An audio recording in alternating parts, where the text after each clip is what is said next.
성경에 보면 어떤 한 나라의 운명을 움직이기는 어떤 정책 자문위원들이 있었습니다. 특별히 전문 정책 자문들이 있는데 예나 지금이나 그 나라의 방향을 설정하는데 대단히 중요하기도 합니다. 오늘 다윗에게 두 사람의 정책 자문위원이 있었는데 그 사람의 한 사람은 아히도벨이었고 또 한 사람은 후세라는 사람이었습니다. 이들이 있어서 나라가 부강하고 모든 것을 온전히 세울 수 있는 그런 일들을 하고 있었습니다. 자, 그런데 다윗의 아들 압살롬이 반란을 일으켰습니다. 이 반란에 가담한 사람 중에 오늘 아히도벨이라는 사람이 나타나고 있습니다. 처음부터 반란에 가담한 건 아니고 이 압살롬이 헤브론에 있으면서 반란을 오랫동안 준비를 했다가 거사를 거행하는데 그러니까 다윗 왕의 신하들 중에서 200명을 초청합니다. 다윗의 허락을 받고 200명을 초청한 상태에서 거기서 잔치를 벌리다가 갑자기 내가 오늘부터 이 나라의 왕이 되겠다 이렇게 선포를 해버립니다. 영문도 모르고 참석한 사람들은 굉장히 당혹스럽지요. 거기서 아니 다윗이 왕인데 왜 모반을 하려고 합니까? 이렇게 할 수가 없는 거예요. 그 자리에서 죽으니까. 그래서 어쩔 수 없이 끌려가다시피 하는 상황 속에서 그런데 아히도벨도 거기서 초청이 된 거예요. 그래서 아히도벨에게 지혜를 베풀어 달라. 어떻게 하면 좋겠느냐? 그렇게 해서 모반에 함께 가담하게 되어집니다. 이런 상황 속에서 벌어지는 긴박한 일들이 일어나는데 아히도벨이 이 압살롬의 반역에 함께 가담했다는 얘기가 다윗에게 들립니다. 다윗은 정신을 못 차린 거죠. 생각해 보세요. 갑자기 200명이나 되는 내각과 그 모든 또 장군들이 중에서 신하들이 빠져나간 국정 공백이 있고 그 상황에서 반란이 일어나 버렸습니다. 그것도 아들이 반란을 일으켰어요. 이럴 때에 어떻게 됩니까? 정신 하나 없는 거죠.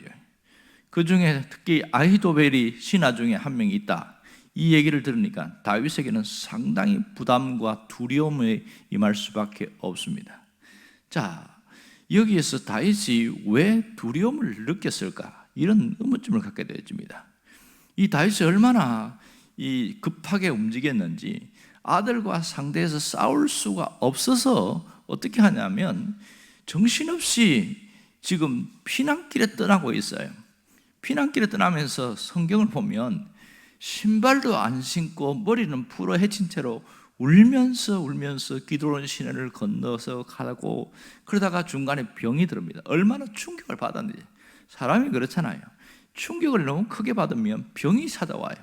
그렇게 해서 너무너무 힘들게 그렇게 가고 있는 상황인데 이때 다윗이 할 수 있는 것은 아무것도 없었습니다. 그는 오직 하나님 앞에 간절히 기도했습니다. 하나님, 이 일이 왜 생겼으며 어떻게 해야 됩니까? 어떻게 해도 방법이 생기지 않는 거예요. 그때에 한 명의 사람이 찾아오는데 그 사람이 후세였습니다. 다윗의 정책 자문위원 중에 뛰어난 책략가 중에 한 명이 후세였는데 아히도벨만큼은 되지 않았지만 후세도 충성을 맹세하고 함께한 사람입니다. 그럴 때에 이 다윗이 부탁을 하기를 나와 함께 가지 말고 당신은 이 압살롬의 곁에 있으면서 혹시 거짓 투항해서 이 문제를 해결하는데 도움을 달라 이렇게 했습니다. 지금 후세가 다윗의 친구요 또 다윗의 책략가인 것을 압살롬이 잘 알고 있고 거기에는 뛰어난 아히도벨이 있는데 어떻게 거기서 있을 수 있느냐? 발각이라도 된다면 바로 거기서 즉각 처형입니다. 그러니 생명을 담보로 해서 그렇게 압살롬의 진영에 가야 되는 그런 위급한 상황 속에 빠지게 되어집니다. 여기서 세 가지 의문점은 하나는 왜 급하게 다윗이 도망가느냐는 거예요. 두 번째는 아히도벨을 보면서 왜 엄청난 위협과 두려움을 느꼈을까? 그리고 후세는 왜 이렇게 자신의 목숨을 담보로 내놓을까? 가라고 할까? 이런 의문점이 갖게 된 게 있죠. 자, 그렇다면 오늘 이 아히도벨에 대해서 한번 봅시다. 아히도벨은 책략가 중에 탁월한 사람이었습니다. 그는 유다 지파에서 길로라는 어떤 고향에서 함께 있으면서 다윗과 함께 있고, 다윗이 전쟁을 하거나 외교 문제나 이런 모든 또 국내의 여러 가지 문제를 해결하는데 뛰어난 능력을 갖고 있습니다. 그가 얼마나 지혜롭고 대단한지 오늘 16장 23절을 보면 이렇게 이야기하고 있습니다. 아히도벨이 베푸는 계략은 사람이 하나님께 물어서 받은 말씀과 같았다. 하나님께 받은 말씀과 같았다. 그만큼 탁월하고 뛰어난 지략가였고 머리학가였다는 것을 알 수 있습니다. 그러니 두려워할 수밖에 없는 것이지요. 이런 탁월한 자가 뭐가 있냐면 사람의 심리전에 굉장히 강했고 전술 전략이 뛰어난 자였습니다. 그래서 나중에 뭐라고 베푸냐면 이 압살롬이 왕궁에 왔을 때에 결정적으로 다윗에게 결정타를 먹일 수 있는 한 방을 준비를 했습니다. 그게 뭐냐면 지금 군사 12,000명을 주면 제가 이 군사를 끌고 가서 다윗을 죽이고 돌아오겠습니다. 이렇게 이야기합니다. 굉장히 탁월한 전략이지요. 이게 만일 실행되었다면 다윗은 그때 바로 죽었을 겁니다. 끝났을 거예요. 그렇게 위급한 상황이었습니다. 그런데 그 생략을 무너뜨리게 했던 것이 바로 후세였습니다. 후세가 거짓 투항을 하는데 언변이 얼마나 뛰어난지 하나님이 그에게 은혜를 주셔가지고 이 압살롬의 마음을 사로잡게 해줬어요. 그래서 뛰어난 책략가인 아히도벨의 계략을 무너뜨리고 후세의 책략을 받아들이도록 했다는 사실입니다. 그러면 후세는 오늘 어떤 사람이냐? 이 사람은 이방인이었습니다. 아렉 사람 후세 이렇게 이야기합니다. 이방인이었는데 그가 다시 개종을 하고 다시 이스라엘 백성으로 이렇게 귀화했던 사람인데 오늘 성경에 보면 이 후세를 뭐라고 그러냐면 왕의 친구라고 말하고 있습니다. 다윗의 친구. 처음에는 아렉 사람 후세, 그러다가 그 다음에 다윗의 친구 후세, 그러다가 오늘 16장 16절에는 다윗의 친구 아렉 사람 후세 이렇게 표현하고 있어요. 참 뛰어나지요. 표현들이 하면 뛰어난데 이곳에서 보면 어떻게 해서 이 후세가 다윗의 친구가 된지는 보여주지 않지만 친구는 이 책략가와 다르게 마음을 내주는 그런 사람이잖아요. 그러면서 대단한 사람이라 할 수 있겠죠. 자, 그렇다면 왜 아히도벨이 배신을 했을까? 왜 압살롬의 모반에 동참했을까? 이것이 우리가 갖고 있는 고민이요, 이것에 대한 문제를 풀어나가야 됩니다. 성경학자들은 두 가지를 이야기를 하고 있는데, 하나는 처음에는 우연히 압살롬의 반역에 함께 우연히 참석했다가 가만히 이야기를 들어보니까 대세의 흐름이 이제 압살롬에게로 흘러갔다는 것을 판단한 거예요. 이미 백성들의 마음이 압살롬에게 확 쏠려버렸고 다윗은 이미 굉장히 힘든 상황에 있던 것을 알 수 있었습니다. 그래서 지금의 흐름의 대세는 바로 압살롬이다. 그래서 처음에는 어쩔 수 없이 그냥 참석했다가 이 압살롬에게서 책략을 드러내고, 그래서 기가 막히게 여러 가지를 계획을 세우는데 그것이 다 맞아 떨어지는 거예요. 그렇게 하면 만일 압살롬 곁에 끝까지 있었으면 그 반란은 성공했을 가능성이 굉장히 많습니다. 두 번째 이유는 뭐냐면 이 다윗에 대한 실망과 분노, 또 상처, 복수심 때문이다, 이렇게 이야기를 하고 있습니다. 자, 아히도벨은 이 유다 지파에 있는 사람으로서 헤브론에서 출신입니다. 거기 있는 길로에서 그가 고향인데 지금 일찍부터 다윗의 그 일에 함께 움직였고 왕이 되기 전부터 다윗의 책략가로 활동하다가 헤브론에서 7년간 왕이 될 때 그때 굉장히 등장해서 함께 했습니다. 지금은 이제 예루살렘을 와서 함께하는 나이가 많았지요. 문제는 언제부터 이 아히도벨이 점점 내려놓게 되느냐? 그것은 바세바 사건 때문에 그렇습니다. 바세바 사건 이후에 아히도벨은 굉장한 실망과 분노를 느끼게 되어지고 마음에 복수심이 있게 됐습니다. 왜 이런 일이 생겼을까? 그것은 아히도벨이 바세바의 친할아버지이기 때문에 그렇습니다.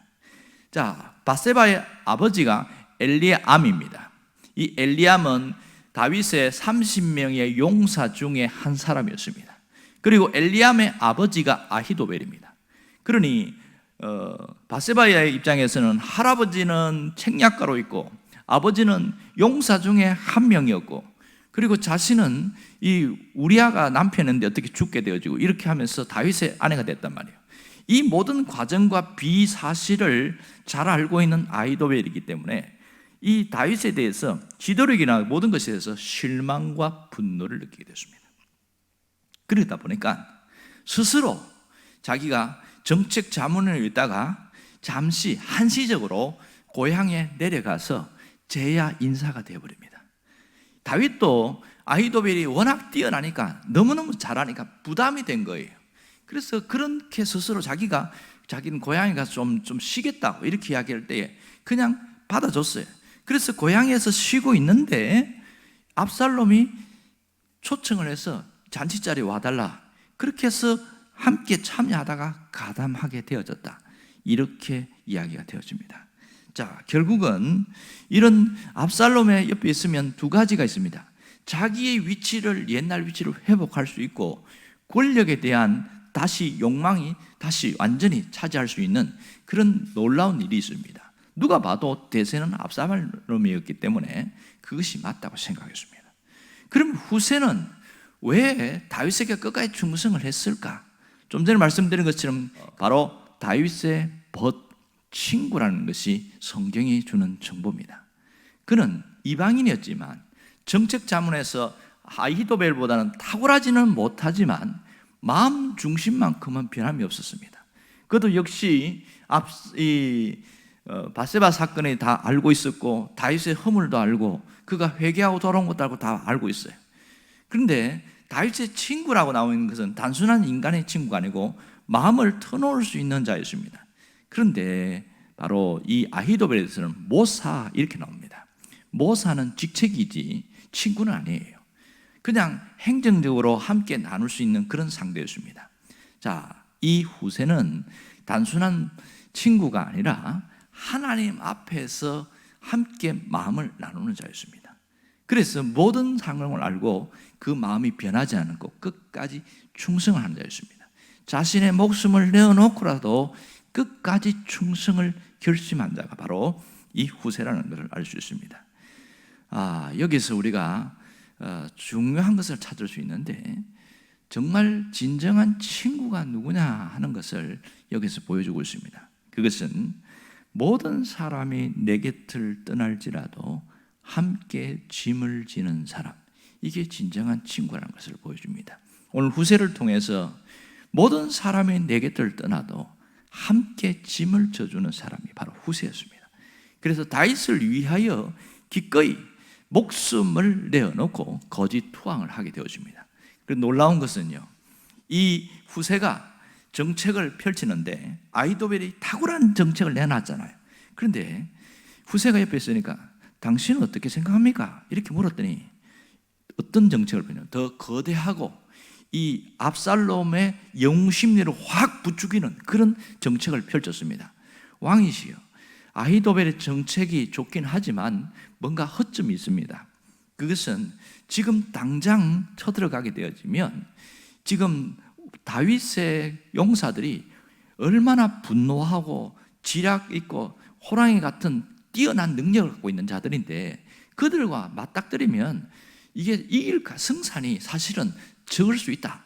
그렇고 또 하나는 이걸 알기 때문에 다윗은 어느 굴이나 피해 있을 가능성이 많고, 가도 다윗을 못 잡으면 더 큰 위험에 빠집니다. 제가 펼치는 책략은 이런 겁니다. 저 전국에 있는 모든 사람들 중에서 용사들을 모집해서 왕께서 친히 앞에 나가서 싸우시면 한 몇십만 대군을 갖고 가면 아무리 강한 다윗이라 해도 절대로 이길 수가 없습니다. 그랬을 때 들어보니까 그게 더 그럴듯하거든요. 야, 그러면 되겠다. 그렇게 해서 이 후세의 책략대로 딱 했다가 결정타를 맞고 죽잖아요. 이게 바로 하나님이 주신 지혜였습니다. 결국 하나님이 다윗을 보호하기 위해서 후세의 말을 듣게 한 것이죠. 누가 봐도 들어보면 후세의 말이 훨씬 맞는 것 같은데 이미 다윗은 준비를 할 수 있는 시간이 여유가 있었습니다. 만일 이 아히도벨의 책략대로 했으면 다 죽었어요. 왜냐하면 다 절망과 좌절과 시리에 빠져가지고 정신이 없는 상태니까 가서 휩쓸면 그냥 추풍낙엽이 되는 것이지요. 자, 오늘 이 두 사람을 보면서 오늘 우리에게 하나님이 어떤 메시지를 주기를 원하신지 이걸 잘 봐야 됩니다. 그것은 뭐냐면 우리가 아히도벨 같은 사람이 되지 말고 후세와 같은 사람이 되라, 그 얘기를 하고 있습니다. 후세와 같은 사람. 아히도벨은 아무리 탁월한 뛰어나고 능력이 있었지만 결국은 그 마음이 이렇게 하나님의 뜻을 분간하지 못하고 자기 자신의 감정에 휩쓸려서 결정했던 것이 그의 인생이 말로가 비참하게 되었습니다. 그는 어떻게 되었습니까? 자기가 정책이 반영이 되지 않은 줄 알고 끝났다. 그러고 나서 다시 조용히 고향으로 가서 목매달아 죽습니다. 이렇게 말로가 비참하게 끝나고 있습니다. 세상에는 아히도벨 같은 사람을 인정하고 존경하고 또 아히도벨 같은 사람이 성공합니다. 뛰어난 책략과 아이디어와 남다른 발빠른 그런 능력이 있어서 세상에는 그렇게 존중을 받고 있습니다. 그러나 신앙 안에서는 오히려 아히도벨 같은 사람보다 후세 같은 사람을 더 인정한다는 거예요. 왜냐하면 그의 성품 때문입니다. 하나님은 이렇게 후세같이 이렇게 끝까지 충성하는 그 사람을 하나님은 귀하게 여깁니다. 지금 하나님이 어떤 사람을 찾고 있습니까? 바로 후세와 같은 사람을 찾고 있습니다. 뭔가 대단한 능력보다 변함없는 그 마음, 진실된 마음, 끝까지 충성하는 그 마음을 가진 후세가 바로 교회를 세우는 자고 하나님의 나라를 세우는 자고 하나님을 위하여 일할 수 있는 사람이라는 겁니다. 우리는 다 아히도벨 같은 사람을 부러워하지만 하나님은 정작 후세와 같은 사람을 찾는다는 것을 잊지 않기를 바랍니다. 오늘 우리가 내가 하나님 앞에서 후세와 같은 사람이 되겠다고 그런 결단, 그런 결심이 있기를 주의 이름으로 축원합니다. 기도하겠습니다.